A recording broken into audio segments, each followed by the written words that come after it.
Bismillahirrahmanirrahim. Bismillahirrahmanirrahim. Assalamualaikum warahmatullahi wabarakatuh. Waalaikumsalam warahmatullahi wabarakatuh. Alhamdulillah. Alhamdulillahilladzi hadana li hadza wa ma kunna linahtadiya laula an hadanallah. Allahumma ya muallima Adama 'allimna wa ya mufahhima Sulaimana fahimna. Allahumma 'allimna ma yanfa'una wanfa'na bima 'allamtana wa zidna ilma. Allahumma ij'al hadha istima'ana istima'an marhuma waj'al tafarruqana min ba'dihi tafarruqan ma'suma wala taj'al fina wala min bainina syakiyan wala mahruma amma ba'du. Hadirin yang dimuliakan Allah Subhanahu wa taala, alhamdulillah di malam hari ini kita bisa berkumpul di Sohum. Biasa kita mengkaji kitab sirah baru kita makan, tapi malam ini makan dulu baru ngaji, dan saya dipastikan tidak ada yang ngantuk ya. Aman. Baik, salawat dan juga salam kita hadiahkan kepada baginda Nabi besar Muhammad sallallahu alaihi wasallam. Allahumma shalli ala sayyidina Muhammad wa ala alihi wa sahbihi wa man sara ala nahji ila yaumiddin.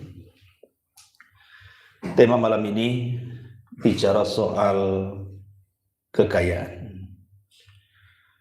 Kekayaan yang dimiliki Nabi sallallahu alaihi wasallam.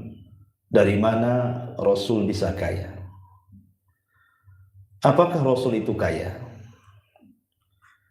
Dan kalau memang dia kaya, kenapa sepeninggal Nabi SAW tidak ada harta yang ditinggalkannya? Tentu pembahasan ini menarik untuk kita bahas. Apakah Rasul itu kaya ataukah miskin? Baik, sebelum saya bahas masalah ini, kita tahu bahwa seluruh para nabi mereka bekerja. Tidak ada satupun nabi kecuali bekerja. Dan itu disebutkan juga di dalam Al-Quranul Karim. Allah Subhanahu wa ta'ala mengatakan, ya ayyuhar rusul kulu min tayyibati wa'malu salihan. Wahai para rasul, makanlah dari yang baik-baik dan beramalah dengan amalan yang baik. Tentu kalimat makanlah dari yang baik-baik ada isyarat di sini bahwa setiap para nabi itu mencari maisha, mencari kehidupan, baik untuk dirinya ataupun keluarganya. Kita urut dari para nabi walaupun tidak secara detail, karena memang tidak ada hadis yang sahih yang jelas yang menjelaskan tentang pekerjaan para nabi. Tapi ada riwayat-riwayat yang sahih, seperti Nabi Daud alaihi salatu wassalam bekerja dengan tangannya membuat ataupun melunakkan besi-besi sehingga menjadi baju-baju perang dan dijual. Kemudian hasilnya dimakan untuk dia dan keluarganya. Tapi kita diambil atau mengambil dari kisah-kisah Israiliyat bagaimana para nabi itu juga mereka bekerja. Contoh saja disebutkan Nabi Allah Adam alaihi salatu wassalam itu seorang petani. Nabi Adam itu seorang petani. Begitu juga Nabi Nuh alaihi salatu wassalam. Itu disebut pekerjaannya adalah zira'ah. Beliau juga bertani. Kemudian juga Nabi Syu'aib kana ra'iyan. Nabi Syu'aib itu seorang penggembala kambing. Begitu juga Nabi Musa alaihi salatu wassalam, selain daripada seorang pedagang, Nabi Musa juga seorang penggembala kambing. Kemudian Nabi Saleh seorang pedagang. Nabi Saleh itu seorang pedagang. Kemudian juga Nabi Zakaria alaihi salatu wassalam juga dikenal sebagai najjar. Najjar itu pembuat, mungkin bahasa kitanya mebel, ya. Pembuat barang-barang dari kayu itu disebut najjar. Dan itu pekerjaannya Nabi Allah Zakaria alaihi salatu wassalam. Kemudian juga Nabi Lut. Nabi Lut dikenal dalam sejarah itu seorang petani juga ziraah. Kemudian Nabi Idris. Nabi Idris adalah khayyatah. Khayyatah itu artinya penjahit. Dan dialah Nabi yang pertama kali menjahit baju. Nabi Idris alaihi salatu wassalam. Dan dia juga yang pertama kali menulis. Ya, Idris itu. Kemudian juga Nabi Sulaiman alaihi salatu wassalam. Dia seorang ya'malu bis-sina. Seperti bapaknya Nabi Daud. Sebagaimana bapaknya membuat menjadi pandai besi tetapi tanpa alat dengan tangannya, maka Nabi Sulaiman pun memiliki hal itu karena memang warisan daripada ayahnya. Kemudian Nabi Isa seorang dokter. Nabi Isa itu seorang dokter. Dia suka mengobati penyakit yang buta jadi waras, yang lepra jadi sembuh, bahkan yang mati aja bisa dihidupkan, tentu semua dengan izin Allah Subhanahu wa taala. Dan Nabi Yusuf alaihi salatu wassalam seorang Perdana Menteri. Artinya dia digaji oleh negara. Karena dia Menteri Ekonomi di zaman itu. Yang mengatur ekonomi Mesir. Begitu juga Nabi Daud alaihi salatu wassalam selain seorang raja. Tetapi dia tidak mengambil gaji dari rajanya. Dia memang murni dengan kedua tangannya. Dan itu berdasarkan hadis yang sahih. Lah dari rangkuman para nabi ini. Bahwa semua para nabi itu mereka bekerja. Mereka mencari maisha. Makanya dalam Islam, kenapa bekerja itu bagian daripada ibadah. Islam itu sangat mengatur soal kerja. Ada 5 poin yang dijelaskan oleh para ulama. Pertama, Nabi SAW menjadikan amal itu setara dengan ibadah. Bahkan setara dengan orang yang berjalan di jalan Allah Subhanahu wa taala. Jadi ibadah adalah sebuah amal dan pekerjaan juga sebuah ibadah. Bahkan kalau seandainya ibadah itu dibagi menjadi 10, maka 9-nya itulah ada di pekerjaan. Jadi justru kita mengambil pahala banyak itu ketika kita bekerja. Bukan ketika kita sholat, ketika kita puasa, tidak. Justru 90%-nya itu cari pahala itu di pekerjaan. Makanya dalam Islam itu demikian luar biasa. Sampai ada fikihnya itu, kitab muamalah itu. Kemudian juga yang kedua, Allah Subhanahu wa taala menjadikan seseorang yang mencari pekerjaan yang halal itu dianggap jihad.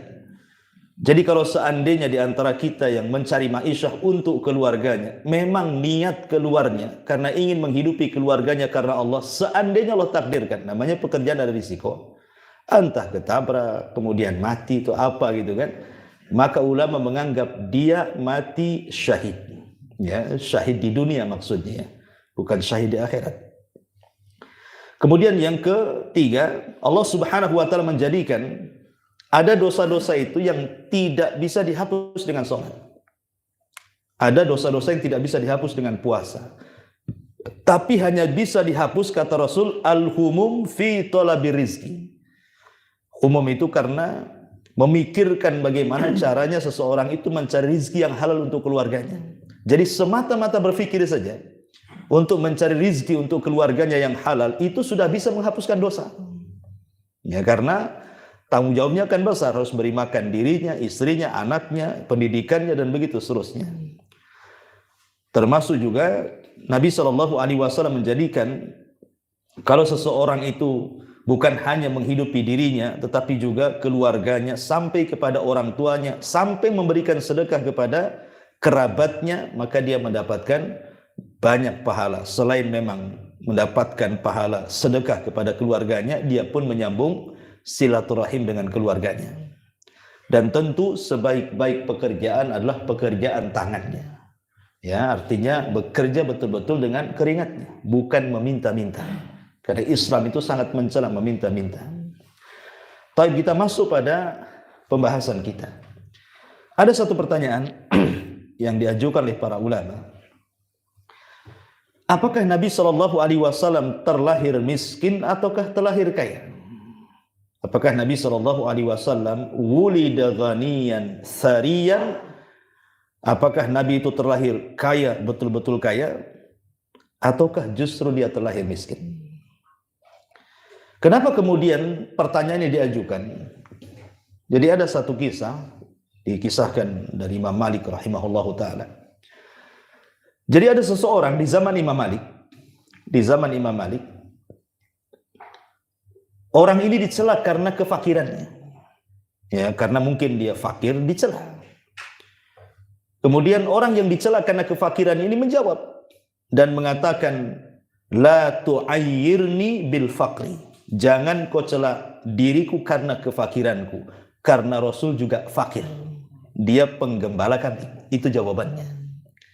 Tapi Imam Malik mencela orang yang menjawab ini dan mengatakan, kata Imam Malik rahimahullahu ta'ala, maka orang yang mengatakan seperti itu perlu dididik. Tidak boleh dia mengatakan bahwa kenapa kau cela aku fakir, bukankah Rasul juga fakir? Kata-kata seperti ini tidak layak diucapkan, karena kalimat itu terkandung perendahan kepada Nabi SAW.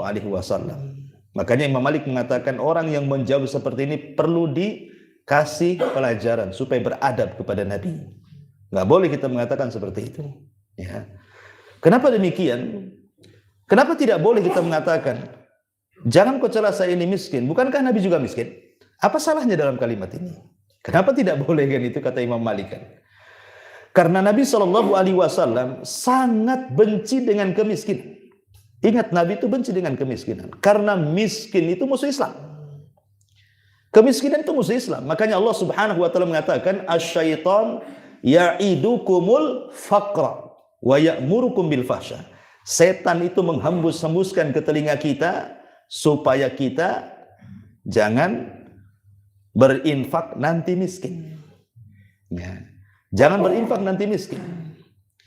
Menunjukkan bahwa setan itu menjadikan hujah kemiskinan untuk supaya kita tidak boleh infak. Makanya kemiskinan itu sangat diperangi dalam Islam. Nabi SAW sampai berdoa, Allahumma inni a'udzubika minal kufri wal faqri. Ya Allah, aku berlindung darimu, jangan sampai saya fakir dan jangan sampai saya kufur. Karena biasanya kefakiran itu umumnya masuk ke dalam bab kekufuran. Berapa banyak orang yang pindah agama gara-gara kefakiran, kemudian datang orang yang bersedekah, mau pula dia pindah agama. Ya, walaupun tidak semua secara itlak tidak seperti itu, tapi umumnya kefakiran itu biasanya mengarahkan kepada kekufuran. Makanya Rasul mengatakan jangan sampai seseorang itu menunggu beramal sampai datang kefakiran yang mendudukkan dia sehingga dia tidak ada sempat untuk beribadah karena sibuk mencari uang. Jangan sampai seperti itu, kata Nabi. Kalau mau beramal soleh sekarang, jangan sampai nunggu kefakiran yang kita tidak bisa beramal soleh di situ. Karena apa? Mikir apa yang kita akan makan, apa yang akan keluarga makan, dan betul akhirnya susah mau cari, mau hadir di pengajian saja banyak alasan. Kenapa tak hadir? Sibuk. Kalau saya tak kerja, macam mana saya mau makan? Nah, akhirnya susah pula dia mengaji. Ya. Kalau itu ada alasan jelas, ya. Kadang-kadang udah kaya pun tak mau ngaji, itu masalah itu. Ya. Taib, ma'asyiral muslimin yang dimuliakan Allah Azza wa Jalla. Kemudian juga Nabi sampai berdoa kepada Allah, Allahumma inni as'alukal huda wat tuqa wal afafa wal ghina. Ya, bagaimana Rasul meminta kepada Allah. Ya Allah, aku minta kepadamu hidayah, al-huda, wat tuqa, ketakwaan, wal afaf, jangan sampai aku menjadi orang yang meminta-minta, wal ghina, dan minta kekayaan, ya, baik kaya hati ataupun kaya harta. Sebab kalau tidak kaya, macam mana dia akan zakat menolong fakir miskin? Macam mana dia akan sedekah? Macam mana dia akan memperjuangkan Islam? Macam mana dia akan melahkan musuh-musuhnya kalau tidak kaya? Makanya kenapa Islam itu sangat memerangi kefakiran. Ya, kalau bisa jangan fakir, kalau bisa kaya kita. Ya tentu dengan cara bekerja, bukan korupsi. Ya. Ma'asyiral muslimin yang dimuliakan Allah Azza wa Jalla. Baik, tadi pertanyaannya, apakah Nabi SAW terlahir miskin ataukah kaya. Ini menjadi polemik para ulama. Kenapa demikian? Karena kalau kita melihat sejarah-sejarah yang dihikayatkan oleh para ulama sejarah dan yang ma'ruf ya, yang kita sering ceritakan atau mungkin ustaz-ustaz yang lain ceritakan ya.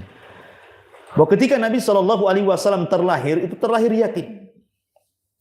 Kemudian setelah lahir, datanglah para ibu-ibu dari kabilah Bani Sa'di mencari anak susuan. Tiba-tiba kemudian semua dapat bayi kecuali Nabi SAW tidak mau diambil oleh wanita dari Bani Sa'di. Alasannya dia yatim dan dia seorang fakir. Sementara tujuan mereka mengambil bayi itu untuk disusui dan mendapatkan upah. Kemudian setelah itu di masa remajanya Nabi SAW menggembala kambing. Dari sini menunjukkan bahwa sesungguhnya Rasul itu terlahir fakir, bukan terlahir kaya. Tetapi para ulama membantah. Ada yang membantah bahwa bukan begitu ceritanya. Jadi bukan begitu ceritanya.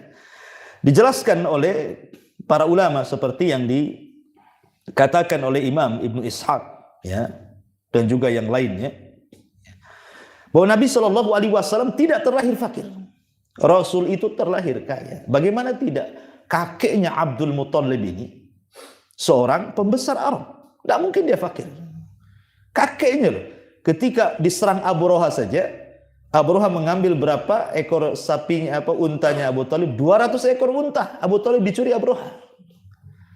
Kemudian diambil lagi, diminta lagi sama Abdul Muthalib kan. Artinya dengan memiliki 200 ekor unta itu bukan orang miskin. Ya, orang kaya berarti. Belum lagi memang dia pemimpin kaum. Itu kakeknya Nabi SAW. Begitu juga Abu Talib. Abu Talib kan dikesankan dia miskin. Ya. Abu Talib tidak miskin. Kalau dia miskin tentu dia tidak bisa memberikan makan bagi anak-anaknya dan mengambil Nabi SAW dimasukkan ke dalam keluarganya. Ada yang membantah seperti itu. Bahkan ketika Nabi SAW meninggal, ayahanda meninggal, Nabi itu dapat warisan. Disebutkan warisannya oleh Qadi Abu Ya'la Al-Farra. Ya. Jadi kata Al-Qadi, qala Al-Qadi Abu Ya'la Al-Farra, berkata Qadi Abu Ya'la Al-Farra ini. Jadi menukilkan perkataan Al-Waqidi, Nabi SAW mendapatkan waris dari bapaknya itu. Pertama, seorang budak namanya Ummu Aiman atau dikenal dengan Barakah. Seorang budak. Budak itu mahal kalau kita beli. Ya, membeli seorang budak itu mahal. Artinya kan kalau seandainya budaknya ini dijual, tentu kan dapat harta. Karena membeli budak itu mahal di zaman itu. Satu. Apalagi di zaman itu budak itu menjadi komoditi bisnis yang luar biasa. Bahkan orang jahiliyah itu, orang merdeka aja diculik kemudian dijual, dibuat jadi budak. Saking larisnya perbudakan di zaman itu ya. Orang merdeka lo diculik, kemudian dianggap nih siapa yang mau beli ini? Budak. Contohnya siapa? Salman Al-Farisi. Salman itu orang merdeka. Ya. Tahu-tahu kemudian dianggap budak, dijual pula sama orang Yahudi. Orang-orang jahiliyah seperti itu. Kemudian juga Nabi SAW mendapatkan warisan dari ayahnya itu, disebutkan khamsata ajmal, 5 ekor unta. Jadi seorang budak, kemudian 5 ekor unta, wakit atun minal ghanam, dan beberapa ekor kambing, berapa ekor kambing juga. Dan dijelaskan ketika ibundanya meninggal, maka dia pun dapat warisan rumahnya. Artinya Nabi SAW tidak terlahir ya susah-susah kali, tidak, karena juga mendapatkan warisan. Warisan dari ayahnya dan warisan dari ibundanya. Jadi tidak benar kalau Rasul terlahir miskin gitu ya. Dia terlahir kaya karena mendapatkan warisan. Ma'asyiral muslimin yang dimuliakan Allah Azza wa Jalla. Adapun alasannya kenapa kalau memang Rasul terlahir kaya, kenapa pula kemudian wanita-wanita dari Bani Sa'diyah menolak? Ada yang mengatakan versinya bukan mereka menolak, tidak. Sebenarnya yang mencarikan ibu susu Halimah Sa'diyah itu adalah kakeknya Nabi. Jadi saat Nabi SAW lahir, kakeknya Nabi itu Abdul Muthalib, dialah yang mencarikan wanita dari Bani Sa'diyah untuk menyusui Nabi. Bukan wanita itu datang sendiri kemudian mencari Nabi, tidak. Jadi kakeknya yang mencarikan, yang mendanai, yang menggajinya gitu. Ambillah cucu saya susui, begitu maksudnya. Ada juga versi sejarah seperti itu. Termasuk juga kenapa Nabi SAW menjadi penggembala kambing. Bukan karena kondisinya susah, fakir, melihat pamannya juga fakir, kasihan. Enggak begitu. Karena kebiasaan di zaman itu, anak-anak seusia Rasul, itu mereka ditarbiyah keluarganya untuk bekerja. Dan ketika itu memang pekerjaannya seperti itu. Tidak ada lagi gitu. Memang di situ kayak umpamanya di Jawa Barat, satu kampung itu konveksi semua. Ya anak-anak konveksi lah kayak gitu. Nah, di zaman itu menjadi penggembala kambing rata-rata. Jadi Nabi menjadi penggembala kambing itu memang melihat tradisi. Dan supaya Nabi itu terbiasa sama dengan anak-anak yang lain dilatih untuk bekerja. Nah, dari sini juga ada bantahan gitu ya. Ada yang mengatakan memang Rasul terlahir fakir, tapi juga ada yang mengatakan tidak demikian. Rasul itu terlahir kaya karena dia punya harta waris. Ma'asyiral muslimin yang dimuliakan Allah Azza wa Jalla. Kemudian bicara tentang penghasilan yang dihasilkan Nabi Shallallahu Alaihi Wasallam. Sebenarnya Nabi itu kalau mau kaya bisa. Nabi itu sebenarnya orang paling kaya. Bayangkan bisnis yang paling menjanjikan itu apa? Siapa yang tahu bisnis yang paling menjanjikan yang orang cepat kaya itu? Perang. Perang itu bisnis yang paling menjanjikan kan itu. Sebab kalau menang, dia dapat negara, dapat tanah, dapat rumah, bisnis orang diambil dia. Dalam peperangan Nabi Shallallahu Alaihi Wasallam jarang Rasul kalah. Rasul tidak pernah kalah. Adalah Rasul kalah di perang Uhud, ya. Tapi 90% peperangan Nabi SAW tidak pernah dikalahkan. Dan Nabi SAW berhasil menguasai Mekah, dikuasai Madinah, dikuasai Khaybar, dikuasai kan itu. Itu kan tanah seluas itu. Kalau Nabi ingin kaya, Nabi sudah kaya itu.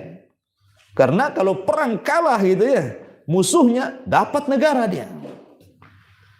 Tetapi Nabi SAW bukan itu tujuannya. Bahkan sebelum wafatnya, Nabi SAW dipilih oleh Allah Azza wa Jalla. Apakah engkau ingin hidup menjadi seorang nabi dan raja, ataukah menyusul kawan-kawanmu di Rafiqil A'la? Maksudnya di sorga sana. Rasul memilih untuk meninggal dan menyusul kawan-kawannya di sorga dan mengatakan ila Rafiqil A'la. Artinya kalau Nabi SAW memilih hidup di dunia, tentu dia sudah jadi raja tuh. Sudah jadi raja, mungkin dunia ini sudah dikuasai Nabi SAW sampai hari ini kan itu. Tapi Nabi SAW bukan itu tujuannya. Tugas dia sudah selesai, menyampaikan risalah Allah. Dan kemenangan sudah didapatnya, orang-orang sudah banyak masuk Islam, tinggal disebarkan saja ke seantero dunia. Makanya Nabi SAW lebih memilih meninggal menyusul teman-teman para nabi di Rafiqil A'la dibandingkan dia diberikan kehidupan yang panjang untuk menjadi seorang raja plus juga nabi. Tetapi walaupun demikian, tentu kita harus tahu bahwa Nabi SAW itu orang kaya. Memang dalam beberapa kondisi, ya namanya manusia itu kan digilirkan. Terkadang di atas, terkadang di bawah, gitu ya. Terkadang kaya, terkadang harus jatuh pula dia. Lah Nabi dibuat seperti itu oleh Allah Subhanahu wa taala supaya ada contoh. Bagi orang kaya, contoh Nabi ketika kaya. Bagi orang miskin, contoh Nabi ketika miskin. Bagi orang yang kemudian jatuh, bangun, contoh bagaimana Nabi itu jatuh bangun begitu. Karena setiap sirah Rasul sallallahu alaihi wasallam itu semua menjadi syariat, menjadi contoh masalahnya. Jangan pernah mungkin oleh sebagian kita kayaknya kurang bagus contoh Rasul mentalak. Kalau kita di rumah tangga ada orang bercerai itu kita sangka itu nggak beres rumah tangganya kan. Lah Nabi bercerai juga. Apa kita katakan nggak beres rumah tangga Nabi? Tidak. Nabi SAW ketika menceraikan istri-istrinya supaya jadi syariat. Sebab kalau Nabi tidak pernah bercerai kemudian umatnya bercerai, ketika bercerai siapa yang jadi contoh tuh? Gimana cara solusinya nih? Istri saya bercerai nih. Nah, ketika Nabi pernah bercerai, oh begini cara solusinya orang yang bercerai itu.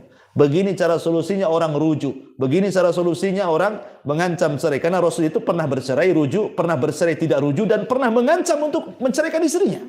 Semua lengkap. Dan jadi syariat gitu ya. Jadi apapun sirah Nabi SAW akan menjadi syariat. Termasuk juga bagaimana Rasul ketika di atas, bagaimana Rasul ketika di bawah, bagaimana Nabi SAW juga saat bekerja, muamalahnya seperti apa, semua dijelaskan di dalam sirah untuk dijadikan teladan. Lah Nabi SAW tentu pertama kali kekayaannya adalah dari harta waris, sudah saya jelaskan. Itu kekayaan pertama Rasul dari harta waris. Ya, waris dari ayah dan ibunya. Bahkan juga dari Khadijah juga istrinya dapat warisan. Ya, Nabi SAW itu kekayaan pertama waris. Yang kedua, kekayaan Nabi SAW tentu dari penggembala kambing. Walaupun tidak banyak gitu ya, karena memang menjadi penggembala kambing kan beda dengan menjadi pedagang. Karena Rasul juga dia pekerjanya bukan bosnya. Di mana Nabi SAW dijelaskan bahwa Nabi SAW itu menggembala kambing ala qararit. Qararit itu artinya mengambil sedikit untung, sedikit upah dari majikan. Dan tentu ada tujuannya ya, karena bukan hanya Nabi SAW saja kan yang menjadi penggembala kambing. Itu para nabi sebelumnya juga, seperti Nabi Musa juga penggembala kambing, Nabi Syuaib penggembala kambing, Nabi Ibrahim juga penggembala. Banyak para nabi. Makanya Nabi SAW mengatakan, ma min nabiyyin illa wara'al ghanam. Tidak ada satupun nabi kecuali mereka pernah menjadi penggembala kambing. Tentu kenapa Allah Subhanahu wa taala buat skenario seperti itu? Karena hikmah yang besar ketika Rasul menjadi penggembala kambing. Dari situlah min riayatil ghanami ila riayatil umami.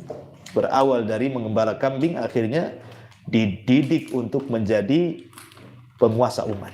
Karena ketika dalam menggembala itu kan banyak pelajaran yang diambil Nabi ya kan. Sabar, kemudian sifat rahmat, kasih sayang, keberanian, mentartib sebuah urusan gitu ya.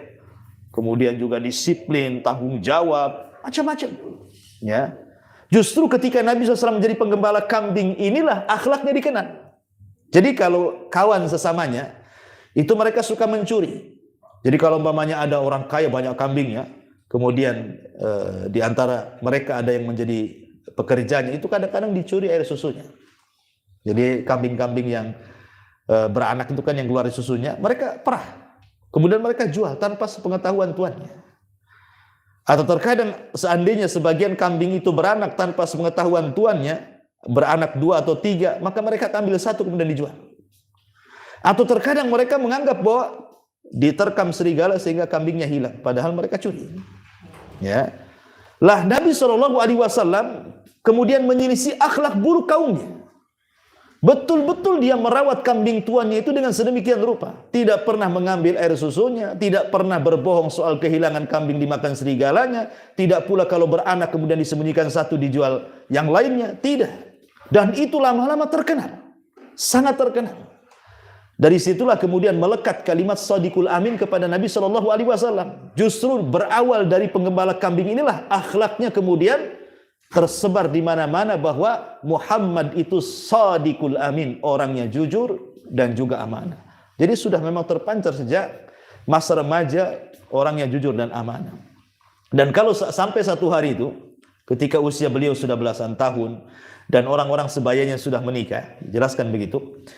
Jadi Nabi SAW tidak suka datang ke walimah itu. Kenapa? Karena walimahnya orang-orang jahiliyah zaman itu berhura-hura dengan minuman khamr. Ya, mereka berhura-hura dengan roks, dengan biduan-biduan wanita, kemudian bernyanyi-nyanyi, minuman keras, kemudian mengucapkan kalimat-kalimat yang tidak ada faedahnya. Rasul itu tidak mau hadir di acara-acara seperti itu. Tapi teman-temannya mau hadir. Lah teman-temannya sesama seprofesi ini, sama-sama penggembala kambing, otomatis kalau ditinggalkan, kambingnya bisa hilang. Makanya sebagian mereka akhirnya menitip kepada Nabi. Tolonglah titip kambing saya mau ada acara, maka oleh Rasulullah diambil. Tolonglah titip kambing saya. Lah, setiap mereka menitipkan kambing kepada Rasul dan ketika mengambilnya tidak berkurang sedikit pun kambing-kambingnya, malah kambing-kambingnya gemuk, sehat. Akhirnya sesama penggembala pun memuji akhlak Nabi SAW. Jadi akhlak Rasul itu mulai tersebar ketika menjadi penggembala kambing justru. Disebar di tengah-tengah Arab itu, baik sesama penggembala ataupun masyarakat Arab, tuan-tuan yang punya kambing akhirnya pengen kambingnya dirawat Nabi. Luar biasa gitu ya. Nah, itulah makanya kita tahu bahwa kejujuran dan amanah seorang pekerja itu bukan keuntungannya kembali kepada bosnya, tidak. Ya, kalau seorang pekerja dia amanah, dia jujur, tanggung jawab, itu yang diuntungkan bukan bosnya saja, tapi keuntungan kembali kepada kita sebenarnya. Ya, seorang pekerja akhirnya kan bosnya jadi senang. Ya, Kalau untuk memecat nih sayang nih yang jujur itu tuh yang jujurnya sedikit aja tuh pecat tuh katanya. Akhirnya kan kembali ke orang yang bekerja itu sebenarnya. Jadi siapapun lah dalam konteks muamalah apapun, kalau seseorang itu jujur, disiplin, tanggung jawab, pasti kembali kepada orang itu, bukan kembali ke yang lain. Seperti Nabi SAW akhirnya kan dipercaya akhirnya, karena kejujurannya akhirnya orang percaya semuanya. Pengen bos-bos kambing itu diletakkan kambingnya digembalakan sama dia jadinya. Kemudian dipercaya kawan-kawannya lagi untuk menitipkan kambing-kambing. Wow, luar biasa gitu ya. Ini juga diantara penghasilan ataupun ma'isyah Nabi SAW yang kedua. Kemudian yang ketiga baru setelah Nabi dewasa, maka Nabi SAW mulai berproses dari penggembala kambing menjadi seorang peniaga. Ya awalnya berjualan kecil-kecilan karena memang Rasul tidak berhasil dibawa pamannya kan ke Syam. Karena ketika itu berjumpa dengan seorang rahib Buhaira dan mengatakan jangan dibawa ke Syam. Sebab orang-orang Yahudi Syam kalau tahu di seorang Nabi akan dibunuh. Sebaiknya balikan saja ke Mekah. Sejak itulah Nabi SAW belum belajar berdagang sampai ke Syam gitu. Karena harus kembali ke Mekah. Tapi dia otaknya cerdas gitu. Memang Allah siapkan untuk menjadi pedagang. Makanya kemudian Nabi pun berdagang dengan orang-orang kaya Mekah. Sampai akhirnya terkenal gitu.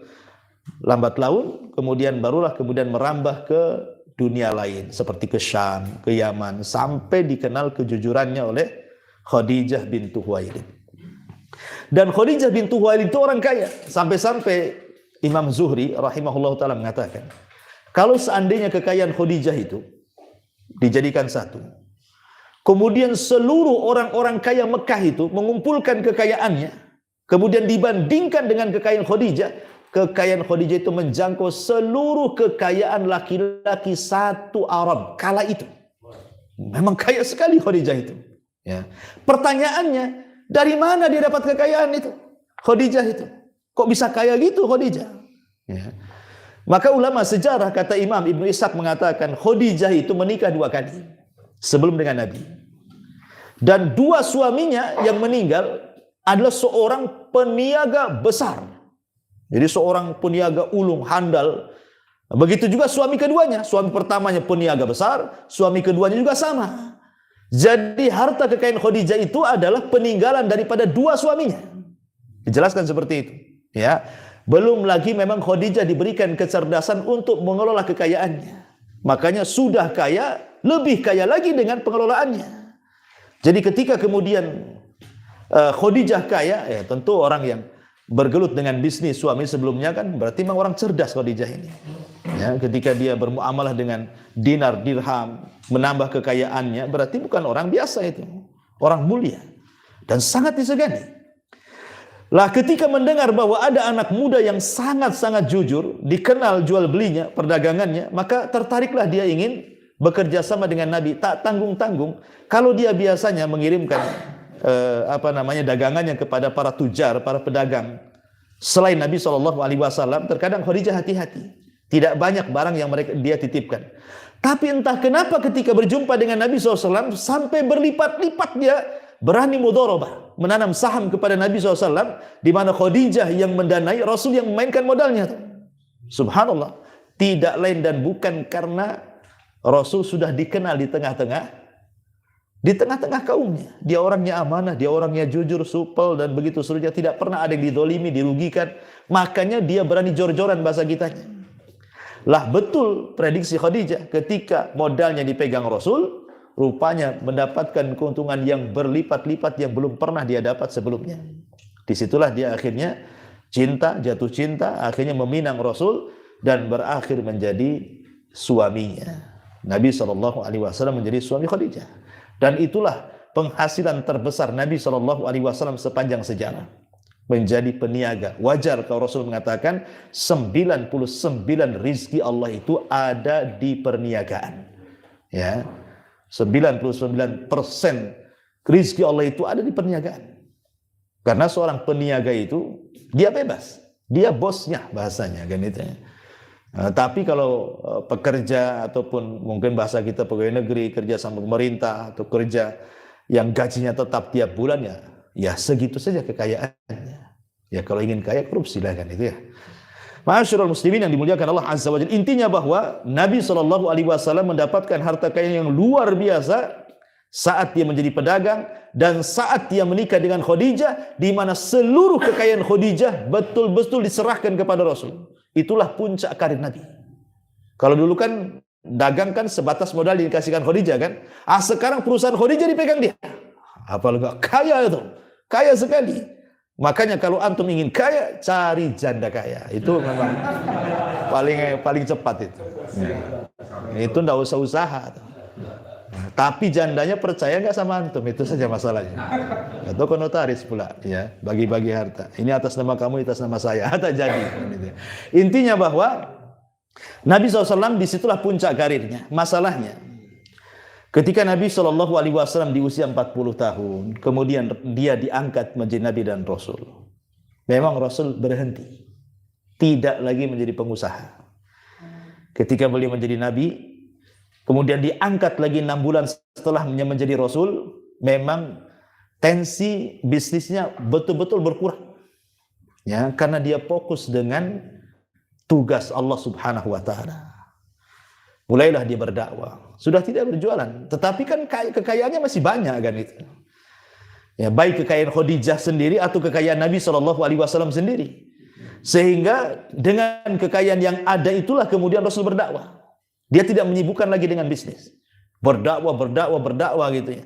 Dan Allah takdirkan rupanya kekayaannya habis. Apalagi ketika terjadi pengepungan yang dilakukan oleh Abu Jahal CS dengan 18 kabilah kepada Bani Hashim, pemboikotan selama 3 tahun tuh. Akhirnya sampai para sahabat baik yang masih beragama musyrik ataupun sudah masuk Islam, itu kan jadi satu di kabilah Bani Hashim itu. Karena memang targetnya Abu Jahal itu untuk membubarkan Bani Hashim. Ya, supaya jangan sampai ada orang masuk Islam lagi. Rupanya Bani Hashim malah kuat melindungi Nabi. Terpaksa diboikot. Disitulah akhirnya sebagian mereka makan dedaunan, makan rumputan, karena sudah tidak ada yang dimakan. Disitulah habis harta Nabi. Ya, karena untuk membeli makan, dan sengaja orang-orang Quraisy memahalkan tuh. Ya, harga gandumnya, harga makanannya, dalam pemboikotan itu selama 3 tahun. Sampai setelah 3 tahun, makanya kemudian Allah takdirkan Abu Thalib meninggal, kemudian Khadijah juga meninggal, dan tahun meninggal keduanya disebut Amul Hazni, tahun kesedihan. Ya. Lah ketika Nabi SAW kemudian hijrah ke kota Madinah, ya memang betul-betul Nabi bertugas seorang Nabi dan Rasul. Apalagi di Madinah kemudian tercapai daulah Islamiyah. Kemudian disyariatkan jihad dan begitu seterusnya. Disinilah poin yang ketiga, dari mana kekayaan Nabi SAW dari peperangan. Ya, sudah jadi warisan, penggembala kambing, menjadi peniaga. Sekarang kekayaannya dari peperangan. Allah Subhanahu wa taala berfirman dalam Al-Qur'an surah Al-Anfal, wa'lamu annama ghanimtum min syai'in fa inna lillahi khumusahu lirasuli. Ketahuilah bahwa apa yang kalian dapatkan dari harta ghanimah, maksudnya harta rampasan perang, maka bagi Allah dan Rasulnya mendapat 1/5-nya. Jadi kalau seandainya dikumpulkan nih, habis perang, dapat harta rampasan banyak, entah untanya, entah kambingnya, entah dinarnya, dirhamnya, apapunlah kekayaan yang didapati dari daerah jajahannya itu, maka itu nanti dibagi 5. Ya. Lah 4 bagian untuk kaum muslimin. Lah yang 1 bagian itu baru untuk Allah dan Rasulnya. Itu pun kata para ulama mengatakan, seperti dikatakan Al-Imam As-Sudi, yang dinukilkan Al-Imam Al-Qurtubi rahimahullahu ta'ala, bahwa harta ghanimah yang didapati Nabi SAW itu tidak semua diambil Nabi. Kalau itu semua diambil Nabi, walaupun 1/5-nya, itu sudah kaya tuh. Tapi Nabi hanya mengambil untuk mencukupi dia dan keluarganya saja. Lebihnya disedekahkan. Jadi tidak pernah tersisa harta ghanimah itu. Karena dia hanya ambil untuk cukup dia, keluarganya. Lebihnya untuk kasih makan ashabus sufa, untuk orang-orang yang datang berhajat kepada yang minta sesuatu, kemudian Rasul kasih. Karena Anas bin Malik mengatakan, pantang bagi Nabi kalau ada orang minta pasti dikasih. Nabi itu kalau ada orang minta pasti dikasih. Ya. Kalaupun dia tidak ada, dia akan cari-cari supaya dia dapat apa yang dia minta. Bahkan Rasul itu pernah suatu ketika jalan itu tiba-tiba Serbannya ditarik dari belakang sampai mencekik. Kemudian Rasul menoleh ke belakang, rupanya seorang badui, pengemis. Kok gitu kali ngemis ya kan? Harus narik-narik sorban sampai nyeki orang. Kalau kita diminta seperti itu, kira-kira ngasih nggak? Tarik bajunya gitu ya. Terus itu minta dong, mana kasih kita. Tapi Nabi SAW tersenyum. Kata orang badui ini apa? Ya Muhammad, i'tini mimma a'taqallah. Wahai Muhammad, berikan semua kekayaan yang Allah berikan kepadamu, katanya. Bahasanya coba, ada nggak pengemis ngomong kayak gini? Berikan hartamu yang Allah berikan kepadamu, katanya. Kalau ada pengemis ngomong sama antum gitu, gimana gitu jawabannya? Berikan mobilmu, karena mobilmu Allah kasih kamu. Jangan kasih, langsung kirim. Pak polisi tangkap nih, ada orang sakit jiwa ini katanya kan. Tapi Nabi SAW tidak. Rasul itu kan baru selesai perang mendapatkan harta ghanimah. Dia baru dapat kambing 1 lembah. Ya. Apa kata Rasulullah? Kalau kau ingin ambil tuh kambing-kambingku tuh dalam 1 lembah itu. 1 lembah dikasih. Ini orang pengemis ini kan ada mengatakan, apa kau akan mengejek wahai Muhammad? Kata, kau mau kasih itu semua? Ambil, kata Rasul kan itu. Akhirnya diambil, kemudian dia pulang ke kaumnya. Tiba-tiba dia berceramah dan mengatakan, wallah ji'tu min indi khairin nas min rajulin la yakhshal faqra abada. Demi Allah katanya, aku tidak pernah mendapati manusia sebaik dia, seorang laki-laki yang tidak pernah takut miskin selamanya. Kata. Aslimu ya qaumi, masuklah Islam wahai kaumku, katanya. Gara-gara dikasih kami 1 lembah, masuk Islam. Ya. Oh, tapi orang dulu kan gak kayak orang sekarang. Kalau ada informasi kayak gini datang semua tuh. Ya. Kalau orang sekarang kan, orang dulu ya bagi-bagi aja lah kan gitu. Intinya bahwa lihat bagaimana Nabi SAW walaupun dapat ghanimah, itu tidak dimakan semuanya. Tetapi ghanimah itu tidak besar. Yang besar itu fai namanya. Kan ada ghanimah, ada fai. Ya. Kalau ghanimah itu harta yang didapat setelah betul-betul perang. Betul-betul bunuh-bunuhan, kemudian kalah, dapat ghanimah. Tapi kalau fai ini tidak. Fai ini harta yang didapat dalam sebuah penyerangan dan musuhnya tidak melawan. Ya dapat gitu saja, nggak ada peperangan. Tahu-tahu perjanjian kalah, diambil. Ini yang lebih besar. Sampai-sampai Nabi SAW dari harta fai ini banyak beliau mendapatkan, seperti tanah yang ada di Fadak, tanah yang ada di Khaybar, tanah yang ada di Bani Quraidah. Itu penuh dengan kurma. Tetapi oleh Nabi SAW tanah-tanah itu diwakafkan di jalan Allah, tidak dimiliki. Ya, betul-betul diwakafkan. Ya. Jadi kalau kita melihat bahwa kalau Nabi ingin kaya, kaya sekali Nabi itu kan itu ya. Sekali serang saja dapat daerah, dapat fai itu tanah dia semua. Kalau di kapling-kapling dijual kan dapat banyak. Ya, keluar sertifikatnya satu-satu. Kan gitu ya. Artinya bahwa tapi tidak, Nabi hanya mengambil apa yang dihajatkan untuk diri dan keluarganya, lebihnya dijadikan wakaf atau dijadikan setiap orang yang datang berhajat untuk meminta-minta. Dan itu kekayaan luar biasa dari Rasul sebenarnya. Inilah penghasilan yang paling besar dibandingkan berniaga, ya, berperang gitu ya. Ma'asyiral muslimin yang dimuliakan Allah Subhanahu wa taala. Walaupun demikian, Nabi SAW ketika meninggal dunia, justru Nabi SAW tidak mewarisi apapun dari hartanya. Bahkan saat detik-detik wafatnya, Nabi itu kan pingsan, kemudian oleh Aisyah berusaha dikasih air mukanya, sempat dia siuman, kemudian pingsan lagi, berkali-kali itu. Ya. Lah saat di tengah-tengah sadar dan pingsan itu, Nabi SAW sempat menanyakan tentang beberapa dinar. Ada nggak uang-uang dinar itu katanya? Aisyah mengatakan, ada wahai Rasul, tis'atu dananir. Di tanganku ada 9 dinar katanya. Kata Nabi SAW, di mana uang-uang dinar itu? Kata Aisyah, ada di tanganku. Karena Rasul antara sadar dan tidak tuh. Ya, sebelum meninggalnya. Kata Nabi, bawakan dinar-dinar itu. Maka Aisyah radhiyallahu mengambilnya, yang 9 dinar itu, kemudian diletakkan di telapak tangan Rasul. Ini wahai Rasul, yang 9 dinar itu. Apa kata Nabi SAW? Infakkan semuanya. Saya tidak mau berjumpa dengan Allah sementara dinar ini ada di tanganku, katanya. Itu terakhir. Terakhir kekayaan Nabi 9 dinar. Itu pun kata Rasulullah, infakkan. Saya tidak mau berjumpa dengan Allah, dinar-dinar ini ada di tanganku. Bahkan Nabi SAW ketika meninggal justru baju besinya tergadaikan di orang Yahudi. Ya kan? Jadi Nabi SAW itu bukan berarti Nabi miskin, tidak. Kok sampai gade-gadekan, tidak, ya kan? Yang namanya manusia itu kan terkadang ada saatnya surut, ada saatnya pasang, ada saatnya berdiri, ada saatnya jatuh, ada saatnya kaya, ya terkadang diuji dengan kesusahan. Begitu manusia, Nabi juga sama seperti itu. Dia kan manusia, bukan malaikat. Jadi ada kalanya Nabi itu mungkin dapat harta kemudian disedekahkan, disumbangkan, ketika kemudian dia berhajat dengan harta itu, nggak ada hartanya. Sementara dia harus memberi makan 9 istrinya kan gitu. Disitulah maka Nabi SAW terkadang berinisiatif untuk menggadaikan baju besinya. Pertanyaannya, kenapa kepada orang Yahudi? Kenapa Abu Bakar ada, Umar ada, Utsman ada, Abdurrahman bin Auf orang kaya ada. Kenapa tidak kepada sahabat-sahabat ini? Kenapa kepada orang Yahudi? Pelajarannya di sini. Lihat bagaimana Nabi SAW tidak mau ada hutang budi dengan siapapun. Kalau sama orang Yahudi pasti akan cara pandangnya pasti bisnis. Ya kan? Cara pandangnya pasti bisnis. Tapi kalau sahabat ini cara pandangnya bukan bisnis, tapi ta'awun, saling menolong kan?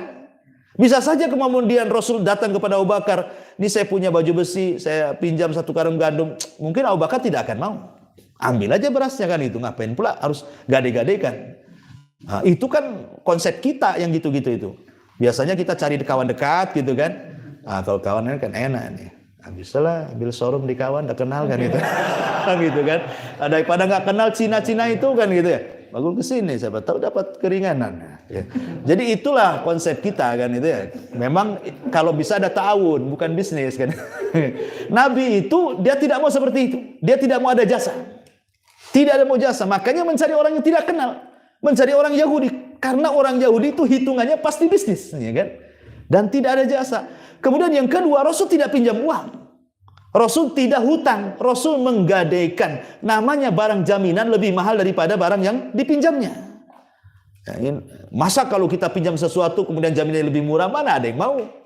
Ya, pinjam 100 juta pamannya, jaminannya motor tahun Belanda, mana mau kan itu ya? Otomatis kan jaminan lebih mahal. Artinya Rasul tidak ada di situ hutang sama orang. Dan kalaupun seandainya baju besi itu diambil orang Yahudi, impas itu. Jadi Nabi SAW tidak pernah berhutang. Ya, karena ini kan masalah rohan. Rasul bukan pinjam uang nanti saya bayar, tidak. Tapi ada jaminan yang bisa membayarnya. Makanya Rasul itu tidak pernah berhutang. Karena hutang sendiri adalah tercela. Ya, Nabi SAW sangat mengutuk soal hutang piutang. Tapi kalau kita ini, Masya Allah, hari-hari hutang. Ya. Belum selesai ini, selesai itu. Belum selesai ini, selesai itu. Taib, intinya bahwa Nabi SAW walaupun demikian tetap beliau dengan kekayaannya habis hanya untuk menafkahi keluarganya dan membantu sahabat-sahabatnya, terutama Ashabus Suffah. Coba Ashabus Suffah itu dijelaskan dalam sebuah hadis. Nabi SAW mengatakan, "Mangkana indakum to'am," barang siapa yang punya makanan untuk 2 orang, maka 1 untuk Ashabus Suffah, 1 untuk dia. Kalau 3 orang, bagi 3. Kalau 4 orang, bagi 4. Dan begitu seterusnya. Kemudian Abu Bakar mengatakan kepada Rasulullah, "Ya Rasul, aku jamin 3 Ashabus Suffah setiap hari aku kasih makan." Kata Rasulullah, "Dan aku jamin mereka 10 orang." Kan begitu. Abu Bakar saja hanya bisa menjamin 3 orang makanannya. Untuk 3 orang setiap harinya. Tapi Nabi SAW 10 orang. Sekarang pertanyaan, kaya siapa? Abu Bakar kan Nabi. Nabi 10 orang setiap hari. Ya kan? Abu Bakar cuma 3 orang. Artinya Nabi itu kaya sebenarnya. Cuman ya gitu, kekayaannya hanya untuk menolong orang. Membantu orang. Dan Nabi menjanjikan mana qasa min mali sadaqah. Tidak mungkin berkurang harta yang disedekahkan. Itulah diantara penghasilan Nabi SAW secara singkat yang ditulis oleh ahli sejarah. Saya ulang secara singkat. Pertama dari warisan, yang kedua dari penggembala kambing, yang ketiga dari peniaga, ya seorang bisnis ulung. Kemudian yang terakhir peperangan, baik ghanimah ataupun harta fai. Dan Rasul tidak pernah meninggalkan warisan karena seluruh harta warisnya disedekahkan kepada kaum muslimin. Wallahu a'lam bishawab. Sampai di sini. Silakan ada yang bertanya. Silakan.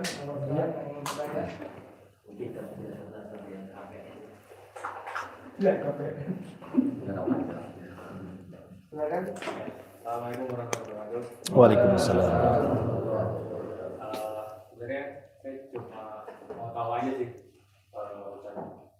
tujuan utama Nabi mencari uang atau mencari harta atau apakah untuk menghidupi keluarga atau untuk ngasih lagi kemiskinan atau apa gitu tujuan lainnya. Iya. Ya, ada kaidah yang disebutkan para ulama, Nabi itu tidak pernah mencari yang tidak ada dan tidak pernah membiarkan yang ada. Itu bahasanya. Nah, ya, Nabi itu tidak pernah mencari yang tidak ada, dan kalau ada pasti Rasul tidak akan membiarkannya. Kalau kita kan terbalik gitu ya. Memang kita cari-cari yang tidak ada. Kalau yang ada itu jadi hemat-hemat, jangan sampai keluar. Kalau bisa kaya raya gitu, nggak boleh keluar. Kalau kebeli nggak boleh sampai kejual. Ya. Jadi itulah prinsip Nabi. Ya, dia kan seorang Nabi, tentu juga dibimbing wahyu. Dia mencari sebuah pekerjaan itu juga atas dasar syariat. Semua yang dilakukan Nabi itu syariat. Semua yang dilakukan Nabi itu akan jadi tuntunan umatnya. Tentu Nabi tidak sekedar bekerja untuk menghidupi dirinya dan keluarganya, lebih daripada itu. Karena ada tuntunan. Nabi itu dibimbing oleh wahyu. Ya, kalau kita kan tidak dibimbing wahyu. Makanya kita meniru Nabi cara bekerjanya. Jadi apa tujuannya? Kenapa Nabi SAW bekerja? Ya tadi tujuan syariat Islam supaya jangan minta-minta. Kalau Rasul tidak bekerja, dari mana dia dapat duit? Dapat duit untuk menghidupi dirinya dan keluarganya. Ya harus bekerja. Nabi Daud aja bekerja dengan tangannya.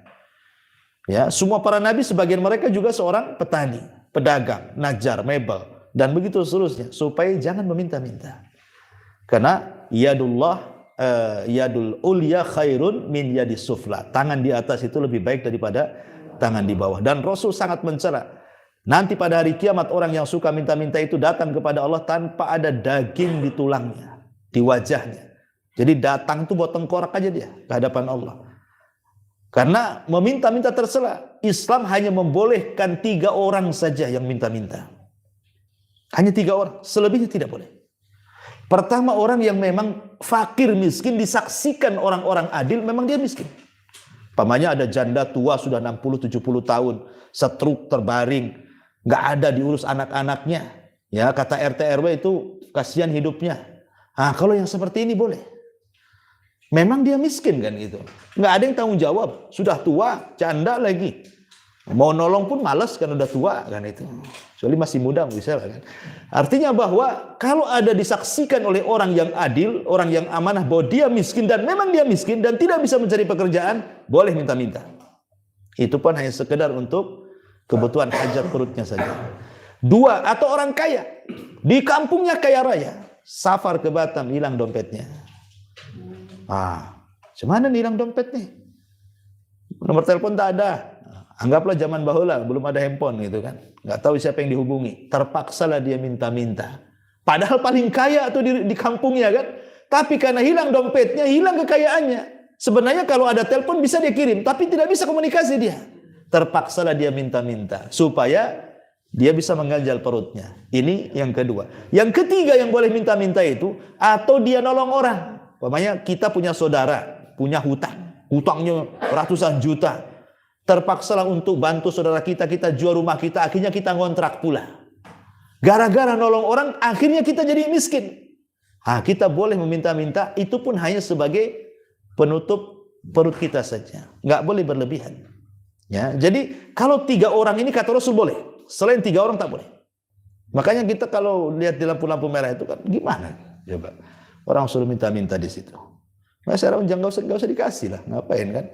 Karena mereka tidak layak untuk mengemis di situ. Ya, untuk mengemis tidak layak. Kodong-kodong besar, ada yang apa itu warnanya pelangi itu kan? Ngapain? Padahal jadi helper bangunan dia bisa. Iyalah itulah pokoknya lah, gitu kan? Kok bisa tuh? Kalau kekar lebih kekar dia daripada saya tuh. Nah, kenapa dia kok sampai seperti itu? Panas-panas di situ. Nah, jadi nggak usah dikasih lah, ya. Kalau nggak dikasih nggak dapat kan nanti bersih itu. Pasti nggak mungkin lagi pakai cet-cetan dah. Percuma katanya nggak dapat duit di situ. Bagus mandi aja katanya. Gitu. Ya. Wallahu a'lam. Silakan. Ada lagi Pak? Baiklah. Ada. Oke dulu. Kopi. Kopi. Ayo enggak. Terakhir. Online. Nutup. Ada 3 dokter. Ustaz, Iya. Mirip ya. Adiknya ya. Fase di Tetangga. Nabi Muhammad tinggal sama Siti Khadijah tuh, maksudnya banyak yang bilang kalau mereka tuh rumahnya sangat sederhana. Itu fasenya udah ketika yang di 3 tahun dia Berkeluarga. Iya. Ya, alhamdulillah. Ya tentu Khadijah itu orang kaya, tidak sederhana hidupnya. Ya, kaya raya Khadijah. Menikahnya saja maharnya kan besar Nabi itu, karena ingin menghargai wanita. Sampai dikisahkan mahar Rasul itu banyak. Ya, ada yang mengatakan 100 ekor unta, ada yang mengatakan 70, ya, ada yang mengatakan 40. Artinya bahwa mahar Rasul itu mahar terbaik kepada Khadijah. Ya, setelah memang terjadi pengepungan itu, itulah memang harta Khadijah habis. Tetapi kan Khadijah kan meninggal langsung setelah pengepungan. Jadi hanya selang beberapa bulan setelah dicabutnya pengepungan itu, pemboikotan itu, Khadijah meninggal. Jadi tidak sempat hidup lama. Baru ketika itu Nabi SAW hijrah, disitulah kata Aisyah radhiyallahu anha, mulailah kehidupan Rasul tidak seperti di Mekah. Kata Aisyah radhiyallahu anha, selama kami hijrah dari Mekah ke Madinah, kami tidak pernah merasa kenyang makan dan tidak pernah menemui makanan lezat. Bahkan Aisyah pernah mengatakan, kami pernah lewat 3 bulan berturut-turut. Al-hilalu tilwal hilal lam yuqadun nar, kata Aisyah itu. Sempat lewat 1 bulan, 2 bulan, 3 bulan, tidak ada satupun asap yang mengepul di dapur kami. Bayangkan, tidak ada asap yang mengepul di dapur Nabi selama 3 bulan berturut-turut. Ini kata Aisyah radhiyallahu anha. Kalau istri antum seandainya 3 bulan tidak masak, itu dicurigai, jangan-jangan COD itu. Tapi ya kalau Nabi SAW ya Aisyah memang nggak ada yang dimasak kan gitu. Istri antum nggak masak bukan taring masak tuh, curiga. Kok nggak ada nampak nih kan, kompornya bersih-bersih aja katanya. Bukan susah, zaman sekarang udah jelas itu ya. Artinya bahwa kehidupan Rasul di kota Madinah memang seperti itu. Bahkan satu hari Abu Bakar, Umar itu kan keluar. Kemudian mendapatkan Rasul keluar. Pas pula keluarnya di tengah matahari di atas kepala. Dan itu bukan kebiasaan orang Arab, keluar siang-siang itu. Kebiasaan orang Arab kalau siang mereka di rumah, karena kalau sudah panas-panas sekali.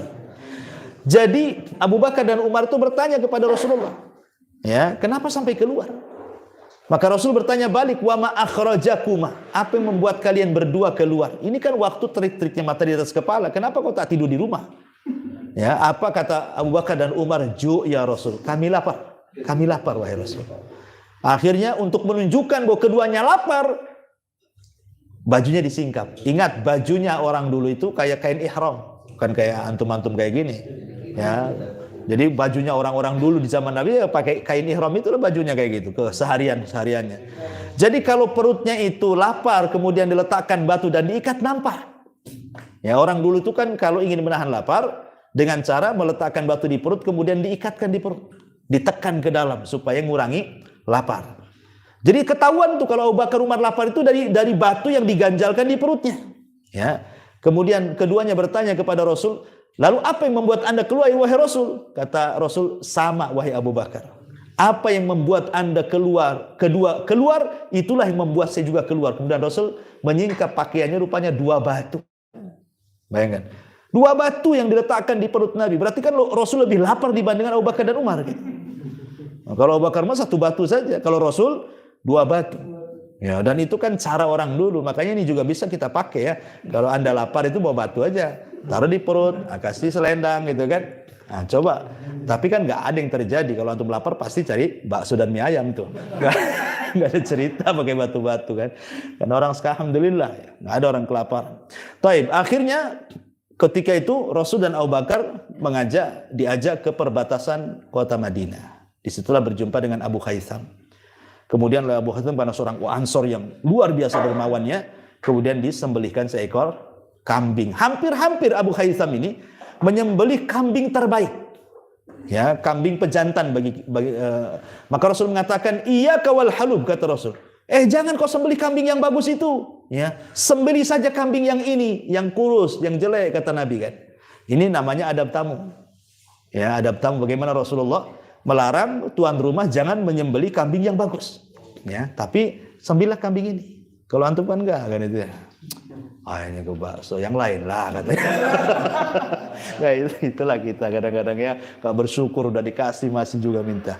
Jadi akhirnya makan berdua, disitulah Rasulullah SAW ketika melihat daging kambing yang masih ngepul, kemudian air mineral di hadapannya, kemudian kurma di hadapannya, Rasul tidak lantas makan, Rasul malah menangis. Abu Bakar kan sifatnya mengikut Nabi, kalau Rasul menangis pasti ikut menangis dia, tanpa tanya kenapa nangis. Itulah Abu Bakar. Rasul nangis ikut nangis, Rasul ketawa ikut ketawa, Rasul senyum ikut senyum. Itulah Abu Bakar. Umar pula beda. Rasul menangis, nggak mau Umar nangis. Tanya dia, afi hadhil halati tabkun? Rasul, apakah dalam kondisi lapar makanan depan kita kau nangis? Makanlah katanya. Kata Umar itu kan. Makan, kayak antum makan gini, makan kan itu ya. Itu. Apa kata Rasulullah? Rasul membacakan surah Al-Hakum. Inilah asbab nuzul surah Al-Hakumutnya. Al-Hakumut takatsur hatta zurtumul maqabir, sampai kepada kalimat yauma idzin latus'alunna yauma idzin anin naim. Hei Umar, nanti makan depan kita ini akan ditanya di hadapan Allah. Ya, ingat. Makanya Allah mengatakan dalam Al-Qur'an itu falyanzuril insan ila ta'ami. Hendaklah manusia lihat makanan yang kau makan itu. Semua akan ditanya. Dari mana kau beli? Halal atau enggak? Dari mana duitnya? Semua akan ditanya di hadapan Allah Azza wa Jalla.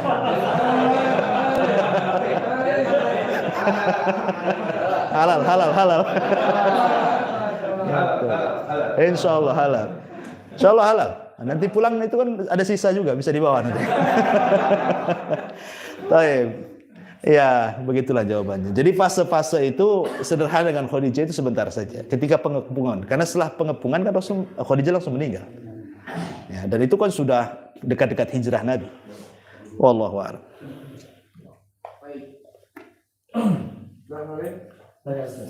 Iya. Waalaikumsalam. Rasul itu kan nggak mewariskan. Apakah nabi-nabi yang lain juga seperti itu? Itu pertanyaan yang pertama. Terus kedua, ternyata bisnisnya usahanya para nabi itu sampai juga ke sahabat, banyak ke kebutuhan sehari-hari. Jadi yang dibisniskan gitu. Ternyata ya itu sekarang yang dikuasai oleh orang Yahudi gitu. Iya. Jadi nggak dikuasai oleh Islam. Kalau dulu kan dikuasai oleh Abdurrahman bin Auf, semua dikuasai itu. Iya. Nah ini dan sulit untuk menguasai itu sekarang. Nggak tahu seperti apa nanti kembalinya, karena mereka semua yang dulu. Itu mulai bangun sampai nanti sore pakai semua odol sabun semua dari Yahudi itu. Nah ini sekarang yang PR besar umat Islam, karena semua dari mereka. Mobil juga. Kecuali catering nggak? Catering ya? Catering nggak? Aman. Iya. Ya. Nabi SAW mengatakan, innal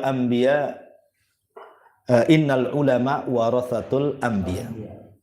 Wa innal anbiya lam yurathu dinaran wala dirhaman, walakin warathul ilma faman akhadahu akhadha bihadin wafir.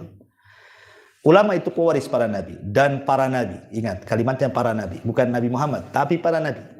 Mereka tidak mewariskan dinar dan dirham. Yang mereka wariskan itu ilmu. Barang siapa yang mendapatkannya, dia mendapatkan bagian besar dalam hidupnya. Jadi semua para nabi tidak mewariskan. Yang mereka wariskan hanyalah wahyu dari Allah Azza wa Jalla berupa ilmu. Termasuk juga Nabi SAW. Makanya Rasul mengatakan apa? Nahnu ma'asyiral anbiya lam nuwarris. Kami para nabi, kata Rasul, tidak pernah mewarisi harta kekayaan. Makanya kenapa ada hadis Nabi mengatakan antum a'lamu bi umuri dunyakum. Kalian lebih paham urusan agama dunia kalian dibandingkan diriku. Urusan dunia kalian lebih paham. Tapi kalau urusan agama aku lebih paham, kata Rasul. Dari sini menunjukkan bahwa Nabi tidak mewarisi. Bahkan semua para Nabi tidak mewarisi tentang dunia. Mereka mewarisi agama saja. Ini yang pertama. Adapun yang kedua, sebenarnya kalau ekonomi kita ini mengacu kepada ekonomi yang memang diajarkan oleh Nabi SAW, sebenarnya semuanya pasti akan dikuasai kaum muslimin. Ya, itu saja sebenarnya. Karena makin jauhnya kita dari syariat Islam dan tidak diterapkannya sistem ekonomi Islam, makanya Allah hinakan, dan itu ada hadisnya. Kata Nabi SAW, "Idza tabayatum bil ina wa akhadtum adnabal baqar wa raditum bizar'i wa taraktumul jihad, sallatallahu alaikum dzullan la tanzi'u hatta tarji'u ila dinikumul awal." Kata Rasul, apabila sistem jual beli yang kalian lakukan menggunakan sistem ina, sistem ribawiyah. Kalau jual beli kalian sudah menggunakan sistem riba, dan kalian redho dengan peternakan, kalian redho dengan pertanian, artinya lebih mengejar dunia dibandingkan akhirat, kemudian kalian meninggalkan jihad di jalan Allah, baik jihad melawan jiwa, jihad dengan harta, atau jihad dengan melawan orang-orang kafir, maka Allah akan kuasakan kehinaan kepada kalian, dan tidak mungkin dicabut kehinaan itu sampai kalian kembali kepada agama kalian. Sebenarnya intinya kembali kepada agama sebenarnya. Ya, kalau kita meninggalkan sistem riba, mulai membangun sistem yang sehat dalam ekonomi gitu ya. Kemudian juga betul-betul di atas ta'awun 'alal birri wat taqwa. Ya, kemudian juga dibangun di atas hadis Rasul rahimallahu samhan idza ishtara wa samhan samhan idza ishtara wa samhan idza ba'a wa samhan idza qada wa samhan idza qada. Kata Rasul, semoga Allah merahmati orang yang mudah saat menjadi penjual, saat menjadi pembeli, saat pinjam utang, atau saat membayar hutang. Dimudahkan semuanya. Nah, sekarang kan tidak gitu ya. Tidak ada samhannya sama sekali. Kadang-kadang gara-gara uang maaf 2.000 perak saja orang disusahkan. Pamannya belanja nih ibu-ibu nih, istri-istri antum lah, ke pasar gitu ya. Gara-gara kembalian 2.000 perak, ditunggu warung tuh. Sampai pemilik warung itu harus keliling satu pasar nyari uang 2.000 kembalian tuh. Padahal kalau seandainya kita sedekahkan, adalah ambil saja. Itu termasuk sedekahus sir. Sedekah yang rahasia antara kita dengan Allah. Tidak ada yang tahu kan? Kalau kita bilang, udahlah, ambil aja. Kan itu sedekahus sir namanya. Ya, orang tidak tahu. Tapi kalau kita sedekah ke masjid kan tahu, ditulis itu. Hamba Allah itu, saya itu hamba Allah itu. Kan? Tahu semua kan? Tapi kalau kita sedekah walaupun kecil kan tidak tahu tuh. Ya, atau sebagai penjual, ya betul-betul dia jujur gitu ya. Umpamanya beli sekilo, ya letakkan sekilo. Kalau perlu, orang ini nggak tahu kalau saya letakkan sekilo seon. Itu kan sedekahus sir itu sebenarnya. Ini kalau seandainya semua kaum muslimin melakukan seperti itu, insya Allah itulah sebenarnya kemurahan dalam jual beli yang mengakibatkan kenapa para sahabat bisa menggulingkan pasar Bani Quraiqah. Karena biasanya kalau beli 1 kilo dari orang Yahudi kok kurang berat, ya kan? Kok beli sama orang Islam kok berat? Bagus sama orang Islam saja. Akhirnya pelanggan Yahudi pun pindah pula ke pelanggan Islam. Nah, itulah makanya seperti itu. Ini juga salah satu, ya ini kan kaidah paling mudah sebenarnya. Kalau kaidah jual beli itu semuanya berkah kalau kita mau dipelajari. Nah, cuman ya karena gitulah kekayaan kaum muslimin itu memang betul-betul bukan untuk disedekahkan, tapi untuk mencari kekayaan, terkadang sikat-sikut sana-sini tanpa melihat halal dan haram. Ini yang menjadikan kemunduran kaum muslimin. Wallahu a'lam bishawab. Tapi sebenarnya masalah siapa yang menguasai, yang dikuasai, memang itu sudah disabdakan Nabi. Ya, bahwa di akhir zaman bahwa umat Islam itu seperti piring yang ada makanannya. Kemudian datang orang-orang lapar dari mana-mana saja. Tentu orang lapar nampak ada piring penuh dengan makanan, pasti akan diserbu. Kata Rasul, nanti umat Islam akan seperti piring yang diserbu orang lapar. Sahabat heran, Rasul, apakah kami sedikit waktu itu? Kenapa kok diserbu? Kata Rasul, tidak, bahkan kalian lebih banyak daripada yang menyerbu. Tapi kalian sudah dapat penyakit yang disebut dengan al-wahn. Kan itu. Al-wahn itu apa? Hubbud dunya wa karahiyatul maut. Ketika orang sudah cinta dunia, pasti beralih kepada takut kematian. Itu pasti. Orang kalau cinta dunia pasti takut mati. Kenapa? Karena kalau dia mati, dia tidak ingin berjumpa dengan Allah. Tetapi dia mikirkan gimana rumah saya tinggal, kebun saya tinggal, rekening saya tinggal, mobil saya tinggal. Tapi kalau hubul akhirah, dia cinta dengan akhirat, dia kan sudah investasikan tuh rumah di sorga, kebun di sorga, semua di sorga, sehingga saat kematiannya dia rindu, kapan mati, saya ingin cepat ngambil rumah saya di sana. Nah, itu bedanya. Man ahabba liqa Allah, ahabballahu liqa'ah, wa man kariha liqa Allah, karihallahu liqa'ah. Siapa yang cinta berjumpa dengan Allah, Allah cinta berjumpa dengan dia. Siapa yang benci berjumpa dengan Allah, maka Allah pun akan benci berjumpa dengan dia. Wallahu a'lam, saya kira cukup sampai di sini. Subhanallah bihamdika. Ada lagi? Terakhir. Boleh. Terakhir. Assalamualaikum. Waalaikumsalam. Tadi kan Nabi dia punya harta kan diwariskan semua ya kan? Itu khususnya Nabi, betul. Mau ikut Nabi? Kalau tidak lakukan, Ya. warisan itu udah diatur ya tadi. Betul. Warisan untuk anak laki-laki sekian, perempuan sekian, dan ya berapa anak kita udah diatur ya untuk warisan. Itu gimana kira-kira? Dengan tadi Nabi masih. Iya, kan itu khususan Nabi. Saya katakan kekhususan Nabi. Nabi itu tidak punya harta waris. Nabi itu tidak boleh punya harta waris. Itu khususnya Nabi. Makanya ada kisah-kisah orang-orang Syiah yang hendak menjelek-jelekan ahli sunnah, bahwa ketika Fatimah datang kepada Abu Bakar Siddiq radhiyallahu anhu meminta warisan ayahnya, ditempelin sama Abu Bakar. Itu kan ceritanya orang Syiah tuh, sampai jatuh. Dari situlah dendam Ali sama Abu Bakar, sehingga ketika pembayatan Abu Bakar dia nggak mau datang. Padahal kisahnya bukan begitu. Bukan berarti ketika Abu Bakar dibayat Ali tidak hadir itu kemudian menunjukkan karena Fatimah ditendang kemudian sampai diinjak sampai macam-macam kisahnya orang Syiah itu untuk menjelek-jelekan Abu Bakar. Ya. Kisahnya seperti itu. Ketika Fatimah datang kepada Abu Bakar menuntut harta warisan dari ayahnya, Abu Bakar menjelaskan bahwa seorang nabi tidak boleh membawa harta waris. Dijelaskan sama Abu Bakar sama Fatimah.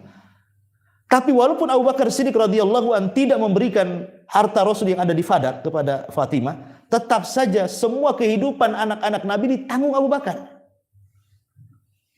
Ditanggung Abu Bakar semuanya. Kehidupannya keluarga Nabi itu. Ya. Jadi walaupun cuma Abu Bakar mengatakan tidak ada Nabi tidak meninggalkan waris, bukan tidak ada harta waris, tapi seorang Nabi tidak boleh punya harta waris. Jelaskan sama Abu Bakar. Tapi orang Syiah ini kadang-kadang mereka mutarbalikkan cerita. Masa sampai ditendang, diinjak, segitunya Abu Bakar sama perempuan kan nggak masuk di akal itu kan. Itu hendak menjelek-jelekan Abu Bakar saja. Ya. Tetapi ini urusan Nabi. Tapi kalau kita ya enggak. Ya, kita tetap berpatokan dengan Al-Quran bahwa setiap waris itu sudah ada bagian-bagiannya. Nah, itulah yang kita kenal dalam ilmu faraid itu ya. Wallahu a'lam. Baik, subhanallah bihamdika asyhadu an la ilaha illa anta astaghfiruka wa atubu ilaik. Wallahu ta'ala alam. Assalamualaikum warahmatullahi wabarakatuh.